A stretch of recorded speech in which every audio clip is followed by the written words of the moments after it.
For over a century, Disney has been at the forefront of children's entertainment, releasing films, TV shows and video games with generational appeal.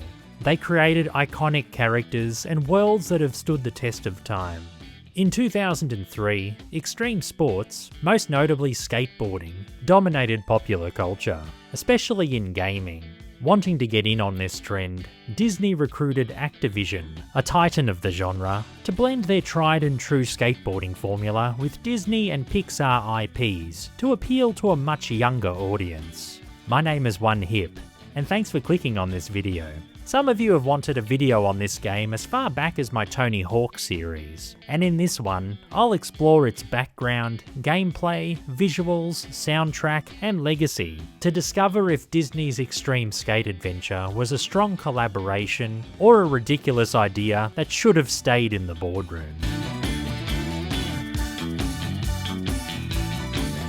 Disney's Extreme Skate Adventure was developed for consoles by Toys for Bob, and for the Game Boy Advance by Vicarious Visions. The teams worked closely with Disney and Pixar to make sure that the characters and lore were accurate. Skate Adventure is built on Tony Hawk's Pro Skater 4's renderware engine, and to appeal to a younger audience, a simplified control scheme was introduced, mapping a certain trick to a button which changed based on the obstacle. For example, manual is just a double tap of the triangle button, instead of up down or down up like in Tony Hawk, while tapping this behind a rail initiates a grind. For old Tony Hawk fans like myself, Pro Controls, basically the original configuration, can be enabled. To promote the game, a competition took place for kids to be part of the Extreme Skate Crew, where 10 lucky winners would be featured as playable characters. Brand deals were also sealed with companies like Nokia and McDonald's, with stores conveniently located in downtown Hollywood,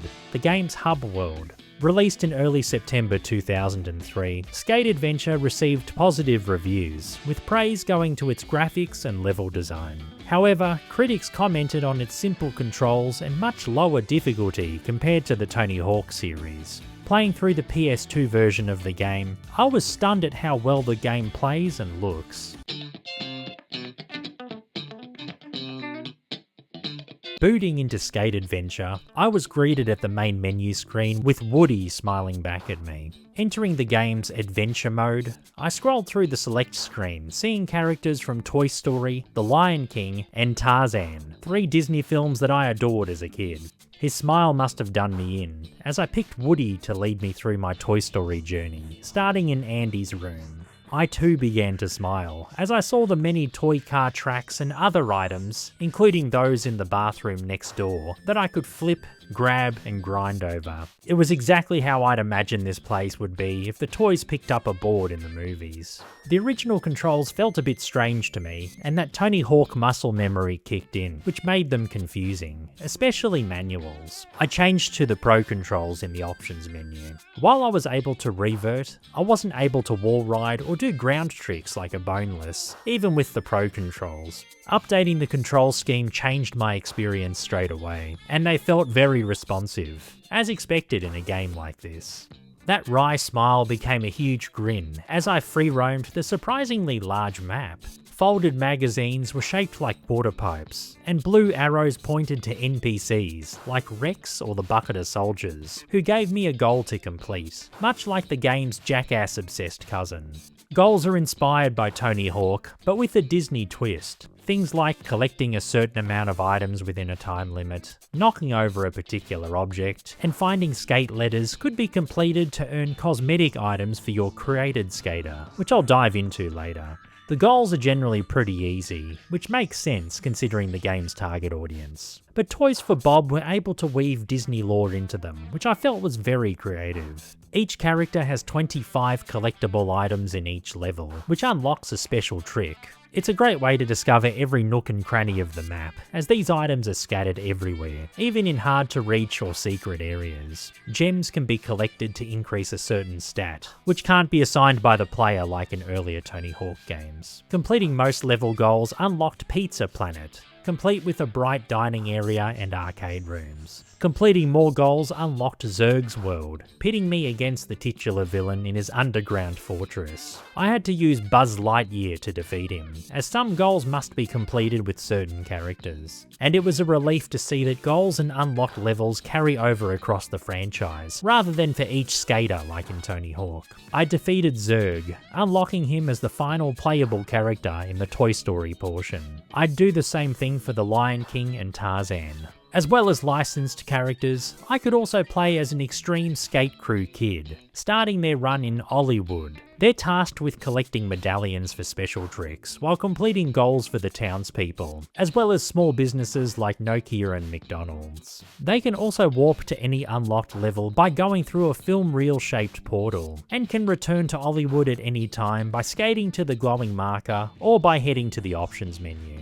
The character models look fantastic, and small touches like Buzz's wings being deployed when in the air, or Simba turning around after landing backwards added to this unique experience. Unfortunately, you won't play as adult Simba or Tarzan, but it's fun trying each character out.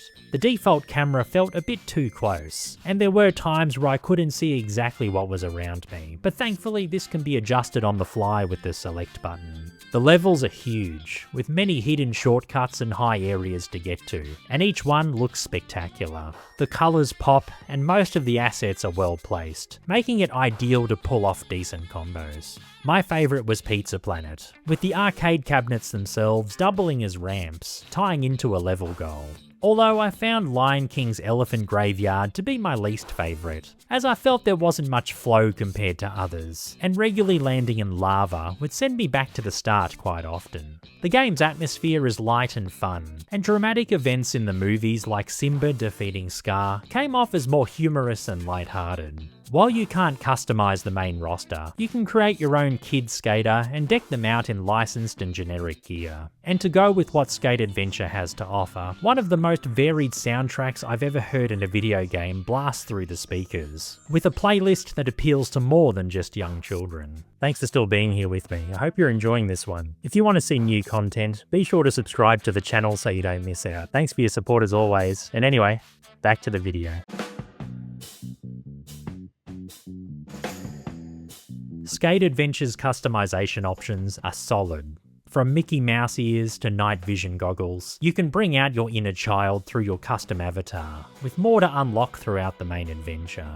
And I love the bedroom, which references Disney movies and other Activision titles at the time. And you can go to town with your character's design. From bubblegum pop like Spinnin' Around by Jump 5, to new metal bangers like Downfall by Trust Company, the game's soundtrack appeals to more than just its target audience. Where's Your Head At by Basement Jaxx and Sell Out by Real Big Fish are standouts. And of course, an early 2000s kids soundtrack wouldn't be complete without Smash Mouth, appearing with Pacific Coast Party. Music videos for Play Like Us by Lil Romeo and Get a Clue by Simon and Milo can be unlocked in the game's extras section. While mostly enjoyable, the small playlist of only 13 songs made it feel repetitive after a while. Thankfully, songs can be changed in the in-game options menu. Going into this game expecting it to disappoint, Disney's Extreme Skate Adventure surprised me with its decent gameplay, fantastic visuals, solid level design, and light-hearted atmosphere, making this an underrated gem of early 2000s extreme sports games. Combining a post-2D Renaissance Disney with skateboarding sounded ridiculous on paper. On the surface, this looked like a watered-down Tony Hawk clone, with a younger target audience and simplified controls. Including aging franchises like Toy Story and The Lion King was also a gamble, as most of their original fans were heading to high school by this point. But as soon as players jumped into the game's world, these assumptions vanished. Skate Adventure isn't just a novelty. It's a legitimately good skate game. If you actually play it, You'll be impressed by its controls, level design, creative use of Disney worlds, and overall polish. Hats off to Activision and the developers for being able to weave Disney lore into mechanics that define the arcade skate genre. Overshadowed by Tony Hawk, Disney's Extreme Skate Adventure is often dismissed as a kids game due to its ties with a licensed IP. However, it deserves recognition for being a unique crossover at a time when game developers were willing to take more risks to enhance the player experience, rather than expand a studio's bottom line. It's an entry point for young and impressionable skate game fans, adding pro controls to increase its longevity for those who moved on to the game's inspiration.